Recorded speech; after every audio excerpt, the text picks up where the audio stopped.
Hello, friends. Welcome back in our channel where we are learning about school management software. So, till now, we had completed these topics and the complete tab of masters.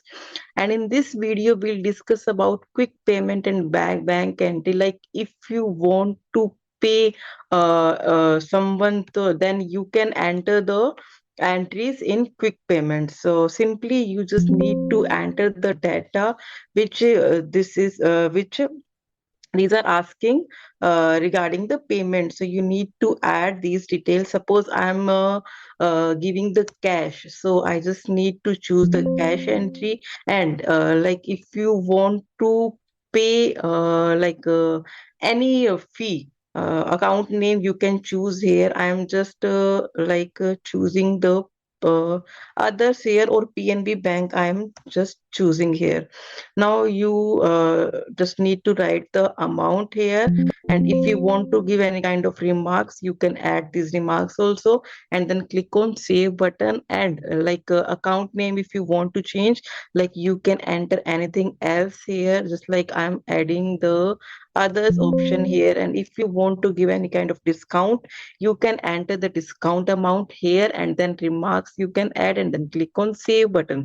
So this is the basic procedure of quick payment. If you want to add if you want to pay someone or something by cash, or to account name, you can use anything.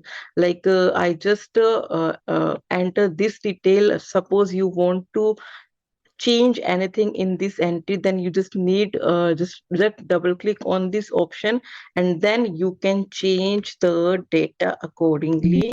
And then you need to click on update button, and this is the main procedure of creating the uh, quick payment entries. Next procedure is a bank entry. In this portion, you need to add the entries related to cash or bank only. So you can write the detail whichever this software is asking to you.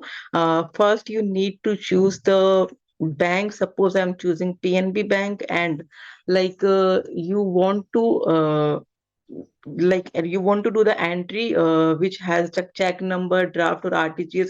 You can choose directly this option. I'm just choosing this option, and I'm choosing here cash entry. Suppose I'm choosing cash here. Wait, I need to change cash. So this is the cash payment 50,000. Suppose I am adding here, and you need to enter the check number and details also. And if you want to add the remarks, you can add the remarks also, and then click on save button. So this is the basic procedure of entering the any kind of entries related to bank. So this is all about this video. In next video, we'll discuss the next topic, that is stock purchase and material issue. Till then, complete the topic, and if you have any kind of doubt, you can directly deal with the help of comment section. Thank you.